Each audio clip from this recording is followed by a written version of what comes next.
इससे पहले हम लोग कहाँ तक पढ़े थे? इससे पहले हम लोग एसी फंडामेंटल में आरएमएस करंट तक पढ़ लिए। ठीक, अब हम लोग का क्या है, पहला है, उसके बाद फॉर्म फैक्टर। क्या है? Form factor. फॉर्म फैक्टर को हम लोग किससे डिनोट करते हैं? केएफ से डिनोट करते हैं। ठीक ना? तो क्या होता है ये? फॉर्म फैक्टर होता है मेरा रेशियो होता है। किसका किसका रेशियो होता है? ये जो होता है आरएमएस करंट और एवरेज करंट, या आरएमएस वोल्टेज या एवरेज वोल्टेज। क्लियर है? तो क्या होता है? It is the ratio of किसका किसका? आरएमएस करंट को हो और आरएमएस वोल्टेज को। मतलब हुआ, कहने का मतलब क्या हुआ? आरएमएस का कोई भी क्वांटिटी, वोल्टेज और current. It is the ratio of RMS current और आरएमएस वोल्टेज एंड, या टू द लिख लो, कुछ भी लिख लो, कोई दिक्कत? टू एंड लिखो, एंड अच्छा रहेगा। तो यहाँ रेशियो लिख दिए इसीलिए एंड अच्छा रहेगा। सब्जेक्ट वर्ड आरएमएस करंट और RMS voltage and average current और एवरेज वोल्टेज। क्लियर हो गया कहानी? अब देखो, जब कोई भी रेशियो होता है सेम चीज का, तो वो एल छूट गया सर वोल्टेज। जब कोई भी रेशियो होता है तो वो रेशियो जो होता है यूनिट लेस होता है। याद रखना, रेशियो जो होता है कोई भी यूनिट लेस होता है। समझ गया? तो क्या हो गया? तो इसको हम लोग किससे डिनोट करते हैं? केएफ से। तो केएफ बराबर क्या हो जाएगा? देख लो, केएफ बराबर क्या हो जाएगा? या तो आई आरएमएस, आई एवरेज, या इसको लिख सकता है voltage RMS, V RMS, V clear है कहानी? आप देखो, आई आरएमएस मेरा कितना होता है? 0.707। तो क्या हो जाएगा? आई 0.707। आई मैक्स या वी के फॉर्म में लिखेगा तो वी मैक्स हो जाएगा। अपन क्या हो जाएगा? 0.637। 0.637 आई एवरेज, आई एवरेज ने आई मैक्स दोनों मैक्सिमम में होता है। तो देखो, ये और ये कैंसिल हो गया। Yes sir. इसको अगर तुम करेगा तो ये आएगा 0.11 के 0.11 की 1.11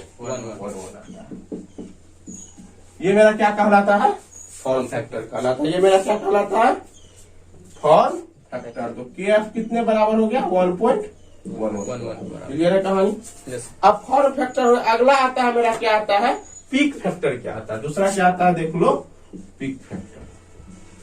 पीक फैक्टर देखो, ये भी रेशियो होता है। ये किसका रेशियो होता है? ये जो होता है मैक्सिमम करंट और आरएमएस करंट का रेशियो होता है। इसको हम लोग किससे डिनोट करते हैं? के ए से। के ए से इसको डिनोट जो हम लोग करते हैं के ए से। तो क्या लिखेंगे? It is the ratio of किसका किसका? It is the ratio of maximum current, maximum और मैक्सिमम वोल्टेज।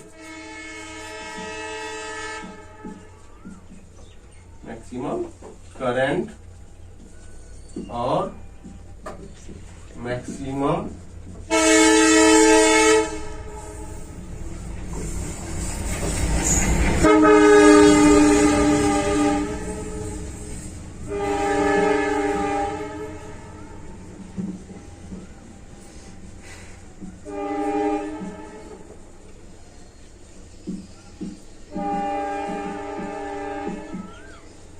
क्या बदल? पीक फैक्टर क्या होगा मेरा? रेशियो होगा मैक्सिमम करंट और maximum voltage and RMS current और आरएमएस वोल्टेज। इसको किससे डिनोट करते हैं? के ए से। तो के ए बराबर क्या हो जाएगा मेरा? आई मैक्स अपॉन क्या हो जाएगा? आरएमएस। आरएमएस कितना होता है? 0.707 आई मैक्स। ये आई मैक्स कैंसिल हो गया यहाँ से, तो कितना आता है कितना आता है 1.414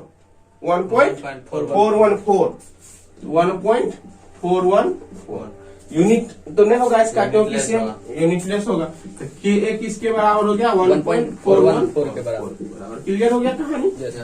अब देखो मेरा क्या हो गया, फॉर्म फैक्टर और पीक फैक्टर खत्म हो गया। तो पीक फैक्टर तो समझ गया, रेशियो है किसका, मैक्सिमम करंट और आरएमएस करंट का। फॉर्म फैक्टर किसका था, आरएमएस करंट और एवरेज करंट का। क्लियर। अब अगला मेरा टॉपिक जो है वो कह रहा है अगर आपका रेसिस्टेंस से एसी पास करेगा तो क्या होगा, एसी पासिंग थ्रू रेसिस्टेंस क्या होगा, एसी पासिंग थ्रू कैपेसिटेंस क्या होगा, एसी पासिंग थ्रू इंडक्टेंस क्या होगा। अगर प्योर रेसिस्टिव सर्किट में अगर हम अल्टरनेटिंग करंट पास करेंगे तो क्या होगा, प्योर कैपेसिटिव सर्किट में अल्टरनेटिंग करंट पास करेंगे तो क्या होगा, और प्योर रेसिस्टिव सर्किट में अल्टरनेटिंग करंट पास करेंगे तो क्या होगा। पहला हेडिंग हम लोग लिखते हैं AC passing through resistive, pure resistive circuit.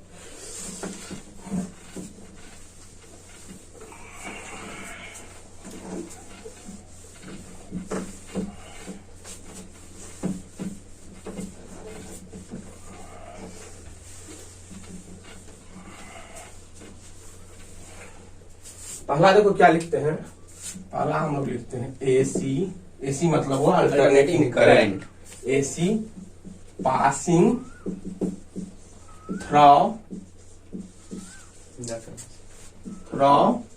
Pure resistive circuit.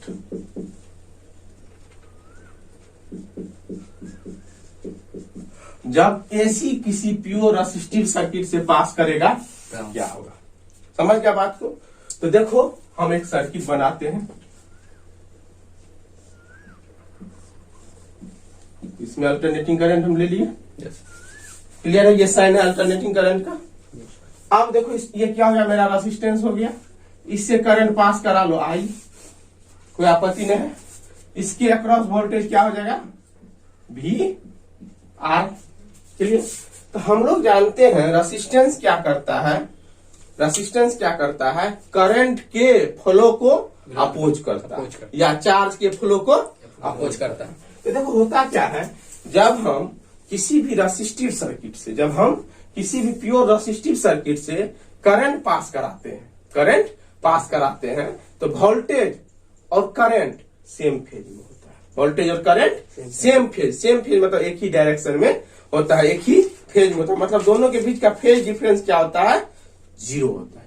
दोनों के बीच का फेज डिफरेंस क्या होता है, मतलब हुआ दोनों एक ही रास्ते पे गमन करता है, दोनों एक ही रास्ते पे गमन करता है। क्लियर। तो हम क्या लिखेंगे, when AC passing through pure resistive circuit AC passing through pure resistive circuit, then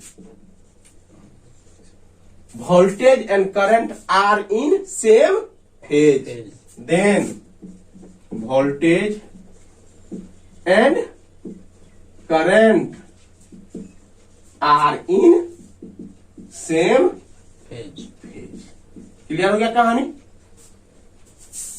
clear. बोला अगर किसी भी रेसिस्टिव सर्किट से आप क्या करेंगे, अल्टरनेटिंग करंट पास कराएंगे तो आपका क्या हो जाएगा, वोल्टेज और करंट जो होगा सेम फेज में होगा। किसके साथ, सेम फेज विथ किसके साथ, ईएमएफ को हो या वोल्टेज को। क्लियर कहानी हो गया, ईएमएफ और वोल्टेज के साथ। तो अब देखो मान लो हम ग्राफ लेते हैं दोनों का, इस पे हम लोग टी लेते हैं, ठीक है, ये ओरिजिन हो गया मेरा। अब देखो तो मेरा ये मान लो हम इंस्टेंटेनियस वोल्टेज का ग्राफ ले ली, किसका ले लिए, इंस्टेंटेनियस वोल्टेज का। ये हो गया मेरा किसका ग्राफ, V बराबर VM साइन ओमेगा। तो हम क्या बोले हैं, मेरा वोल्टेज और करंट जो होगा क्या होगा, सेम फेज में होगा। वोल्टेज और करंट जो होगा मेरा सेम फेज में होगा। तो देखो करंट जो होगा, रेसिस्टेंस क्या करता है, करंट को अपोज करता है। तो जब अपोज करता है तो वोल्टेज के बराबर तो नहीं होगा, वोल्टेज से कम होगा कि ज्यादा होगा, वोल्टेज कम होगा वोल्टेज से। तो मेरा करंट का जो ग्राफ होगा कैसे होगा देख लो, एक के रास्ता में चल रहा है, दोनों देख लो, लेकिन मैग्नीट्यूड में थोड़ा क्या होगा, परिवर्तन कम होगा, मैग्नीट्यूड वोल्टेज से कम होगा।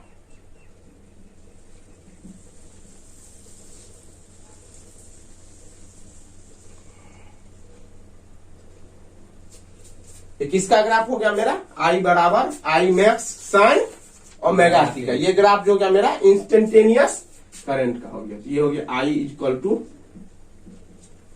आई मैक्स साइन ओमेगा टी का। क्लियर हो गया कहानी। तो किसका ग्राफ हो गया, आई बराबर आई मैक्स साइन ओमेगा टी। अब क्या हो गया, पावर देखो क्या होगा, क्या होगा, पावर क्या होगा तुमको। तो पावर बराबर पी जो होता है वी आई के बराबर होता है, वोल्टेज गुना करंट है। तो ये दोनों ग्राफ को अगर तुम गुना करेगा, मान लो ये 5 यूनिट है ग्राफ, ये है 7 यूनिट, तो 5 गुना 7 कितने हुआ, 35। ग्राफ पावर का क्या होगा, ऊपर जाएगा ना ग्राफ पावर का, इससे बड़ा होगा पावर का ग्राफ। देखो यहाँ पे निगेटिव गुना निगेटिव क्या हो जाएगा, पॉजिटिव। ये तुम्हारा किसका ग्राफ हो जाएगा, power P O W E. Clear, यहाँ तक कोई दिक्कत नहीं होना चाहिए। अब पावर ऑफ रेसिस्टिव सर्किट क्या होगा, पावर ऑफ रेसिस्टिव सर्किट क्या होगा, अगर तुम हम कह रहे हो पावर क्या होगा मेरे रेसिस्टिव सर्किट का, तो पावर ऑफ रेसिस्टिव सर्किट। तो पावर ऑफ रेसिस्टिव सर्किट क्या होगा, पी बराबर क्या होता है हम लोग जानते हैं, बी इंटू आई, जहां भी क्या है, इंस्टेंटेनियस वोल्टेज। अब आई क्या है, इंस्टेंटेनियस करंट। क्लियर है बात को, पी क्या है, इंस्टेंटेनियस वोल्टेज, आई क्या है, इंस्टेंटेनियस करंट। तो क्या हो जाएगा, V M sine omega T, V M sine omega T into I M sine omega T. Clear है कहानी। तो ये क्या हो जाएगा, पी तुम्हारा, पी हो जाएगा V M I M sine square omega T. Clear है कहानी, कोई दिक्कत यहाँ तक, कोई आपत्ति नहीं है। अब इसका अगर फेजर डायग्राम कह देगा क्या, वही तो ग्राफिकल पर ये हो गया इसका क्या चीज, ग्राफ। ये ग्राफ हो गया तुम्हारा। अब फेजर कहेगा क्या हो जाएगा, देख लो फेजर, फेजर कहेगा क्या होगा, फेजर मतलब फेजर डायग्राम। तो फेजर डायग्राम क्या हो जाएगा देख लो, ये हो गया। अब क्या ये कह रहा है, इसका थ्योरी कह रहा है आप जब प्योर रेसिस्टिव सर्किट से आप करंट पास कराइएगा तो वोल्टेज और करंट क्या होगा, सेम फेज में आपका होगा। तो देखो मान लो इसी पे क्या हो जाएगा, वोल्टेज हो जाएगा, इसी पे क्या हो जाएगा, करंट। क्लियर है कहानी, कोई आपत्ति कोई दिक्कत इसमें नहीं होना चाहिए। ये हो गया मेरा किसका, AC passing through resistive circuit. जब किसी भी रेसिस्टिव सर्किट से अल्टरनेटिंग करंट पास करता है तो वह जो होता है करंट और वोल्टेज जो होता है सेम फेज में हो जाता है। क्लियर है कहानी। अब अगला टॉपिक है तुम्हारा AC passing through pure capacitive circuit, मतलब प्योर कैपेसिटर। हम लोग पढ़ चुके हैं पीछे, जो इंडक्टर कैपेसिटर और रसिस्टर दोनों क्या है, लीनियर सर्किट। दोनों क्या है, लीनियर सर्किट है, जिसमें वी और आई का रेशियो क्या होता है, कांस्टेंट होता है। क्लियर है कहानी, वी और आई का रेशियो कांस्टेंट होता है, तभी लीनियर सर्किट कहलाता है। क्लियर। अब मेरा क्या है, AC passing through pure capacitive circuit है, प्योर कैपेसिटर, प्योर कैपेसिटर। तो जब प्योर कैपेसिटर से पास करेगा तो क्या होगा देखिए,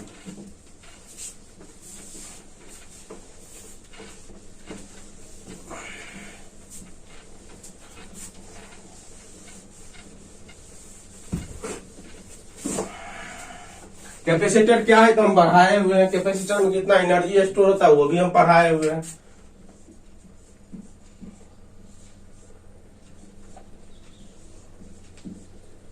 तो ये मेरा सी हो गया, ये मान लो आई हो गया, यहाँ से यहाँ इसके अक्रॉस वोल्टेज VC हम लोग ले लिए, कैपेसिटर के अक्रॉस ये भी ले लिए।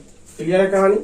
अब क्या होता है, जब किसी भी कैपेसिटर से वोल्टेज पास करता है, किसी भी कैपेसिटर से अल्टरनेटिंग करंट पास करता है, तो क्या होता है, वोल्टेज और करंट के बीच 90 डिग्री का लीडिंग हो जाता है। मतलब 90 डिग्री बढ़ जाता वोल्टेज और करंट के बीच जो होता है प्लस में 90 डिग्री का फेज डिफरेंस हो जाता है। प्लस में लीडिंग मतलब प्लस और लैगिंग मतलब माइनस, तो दोनों के बीच क्या होता है, 90 डिग्री का फेज डिफरेंस हो जाता है। तो देखो हम लोग पढ़े हैं, तो लिखते हैं व्हेन, देखो when alternating current passing through pure capacitor, then current is leading by voltage कितना डिग्री से, 90 डिग्री 90 डिग्री। करंट वोल्टेज से 90 डिग्री से लीड करता है। देन करंट इज लीडिंग, ये पूछता है प्रूफ में, तुमको प्रूफ करना पड़ेगा एग्जाम में कैसे लीड करता है। लीडिंग बाय वोल्टेज VOLTAG कितना से, 90 डिग्री। क्लियर हो गया कहानी।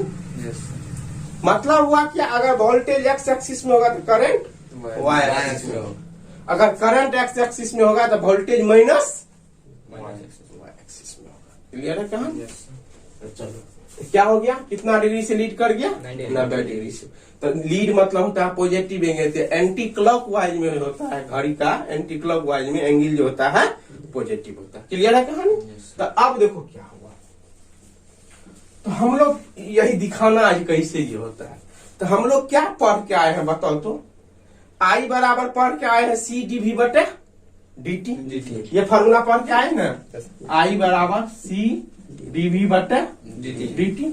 भी जहाँ पे क्या है, इंस्टेंटेनियस वोल्टेज है, तो इंस्टेंटेनियस वोल्टेज का क्या होता है फार्मूला, V बराबर VM sine omega t।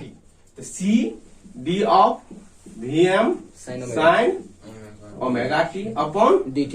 Clear है कहानी। डिफरेंशिएशन सबको आता है। यस आई बराबर क्या हो जाएगा, यहाँ से CVM omega cos omega t। Yes कोई दिक्कत नहीं है यहाँ तक। अब ये क्या हो गया, आई बराबर क्या लिख सकते हैं, बोलो, आई बराबर CVM इंटू C ओमेगा लिख सकते हैं, और कॉस ओमेगा टी को लिख सकते हैं sign omega T plus pi by 2। क्या साइन 90 डिग्री प्लस थीटा क्या होता है, cos theta. Sine 90 degree plus theta जो होता है कॉस थीटा होता है। क्लियर हो गया बात को। अब देखो यहां से क्या हो जाएगा, इसको हम लोग ऐसे लिख सकते हैं, आई बराबर देखो ऐसे लिख सकते हैं VM upon 1 by omega C लिख सकते हैं ना, उल्टाएंगे तो फिर यहीं पे आ जाएगा ना, yes sir, into sine omega T plus pi by 2। कोई दिक्कत नहीं है। No sir. अब देखो 1 बाय ओमेगा C को हम लोग क्या कहते हैं, XC। 1 बाय ओमेगा C को XC कहते हैं, जिसका नाम होता है कैपेसिटिव रिएक्टेंस। तो क्या हो जाएगा, I equal to 1 by XC, ठीक ना, 1 बाय XC या VM हो जाएगा यहाँ पे, VM बटे XC sine omega T plus pi by 2। Where देखो, वेयर XC बराबर 1 बाय ओमेगा C और ओमेगा बराबर होता है 2 पाई F। ओमेगा बराबर जो होता है 2 पाई F, क्योंकि ओमेगा है एंगुलर वेलोसिटी, तो 2 पाई बाय T होगा, तो 1 बाय T क्या होता है, F होता है, तो 1 बाय 2 पाई F C। इसको हम लोग क्या कहते हैं, देखो, इट इज नोन एज क्या, capacitive reactance. It is known as capacitive reactance. Clear हो गया कहानी। इसको हम लोग क्या कहते हैं, कैपेसिटिव Clear। कहते हैं एक्सी को। अब देखो इसका अगर तुम फेजर लेगा, फेजर डायग्राम लेगा तो क्या हो जाएगा देख लो। अगर तुम लोग, हाँ तो यहाँ पर इसको क्लियर कर लेते हैं। तो हम लोग क्या हो गया यहाँ से, अब देखो ये जो होता है एक्सी जो होता है लाइक एज रेसिस्टेंस होता है, लाइक एज रेसिस्टेंस। तो V बाय आर क्या होता है, आई होता है। I होता है। ओम्स लॉ से V बाय आर बराबर आई। आई। तो मैक्सिमम वोल्टेज बटा रेसिस्टेंस, तो मैक्सिमम करंट। करंट। तो आई बराबर क्या हो जाएगा, V बार आई मैक्स ये किसके बराबर हो जाएगा, आई आई में मैक्स के बराबर।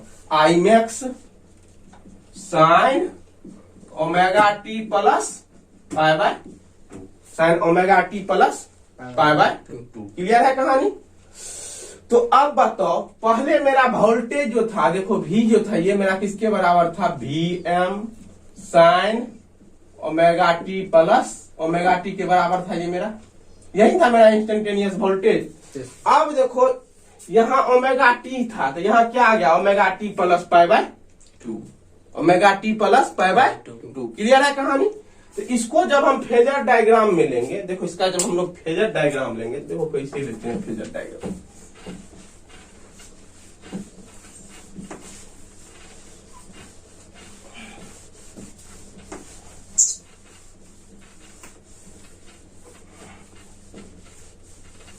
इसका जब हम फेजर डायग्राम लेंगे तो देखो, फेजर डायग्राम लेंगे तो क्या बोला, जब कोई भी प्योर कैपेसिटिव सर्किट से अल्टरनेटिंग करंट पास करती है तो वो वोल्टेज से 90 डिग्री लीड कर जाती है। तो मान लो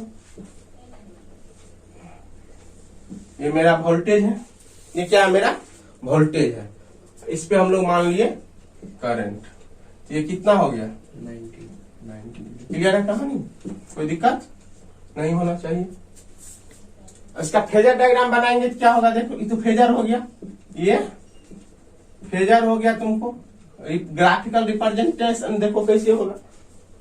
तो मान लो देखो ये मेरा किसका है ग्राफ, ये है V बराबर Vm साइन ओमेगा टी का।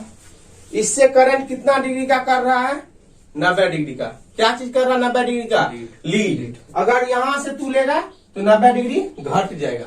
तो लीड कराने के लिए कहां से उठाना पड़ेगा एक ग्राफ को, ग्राफ से बाहर 90 डिग्री पीछे से। हाँ तो यहां से उठाएंगे तो ये क्या हो जाएगा, ऐसे हो जाएगा, ऐसे हो जाएगा, ऐसे हो जाएगा।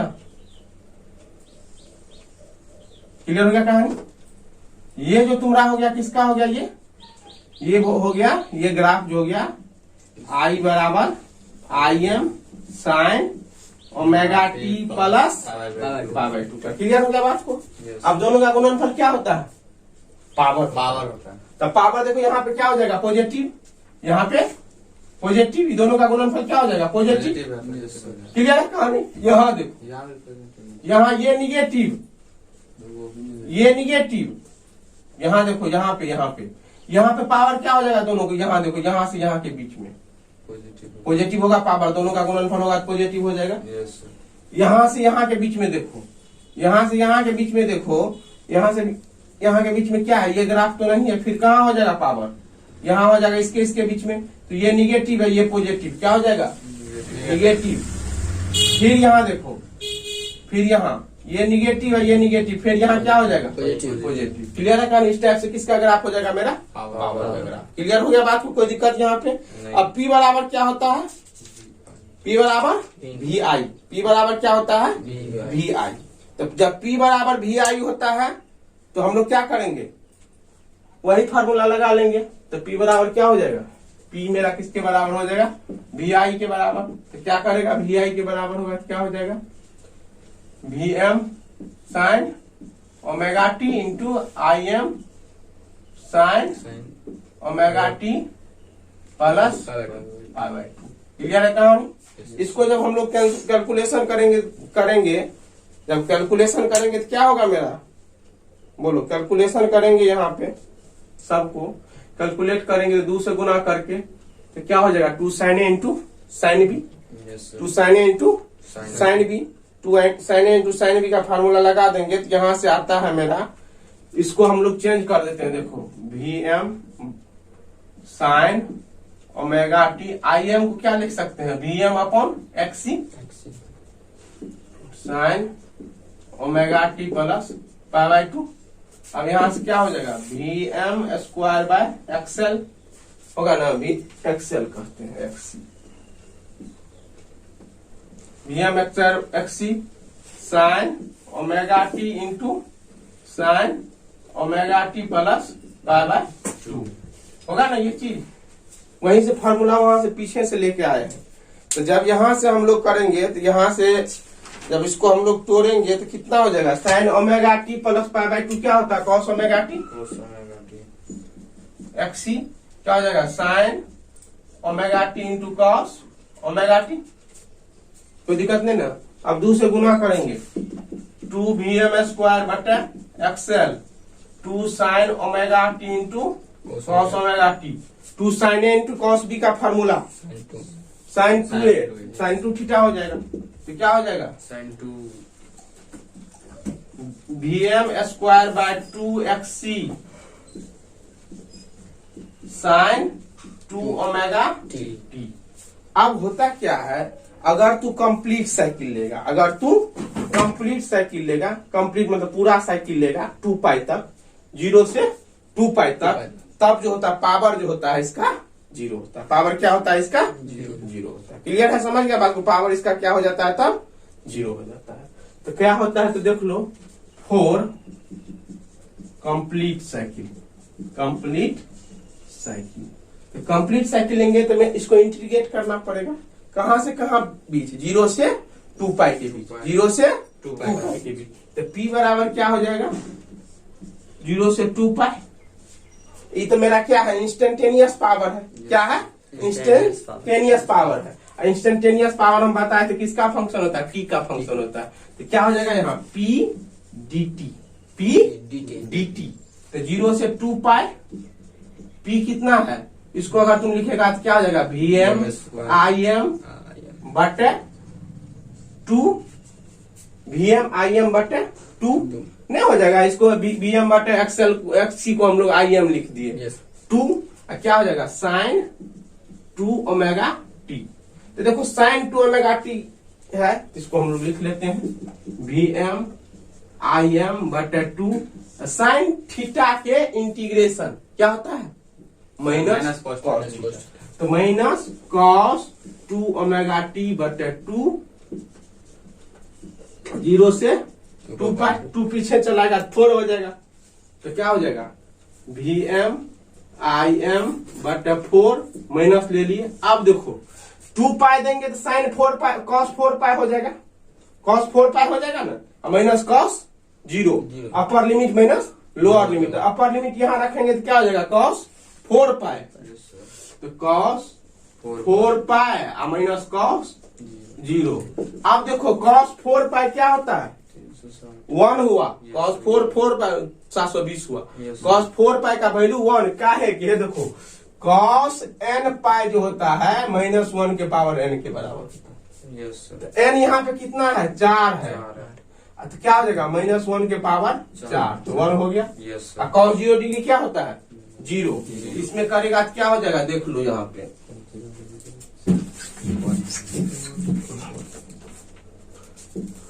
तो क्या हो गया, देख लो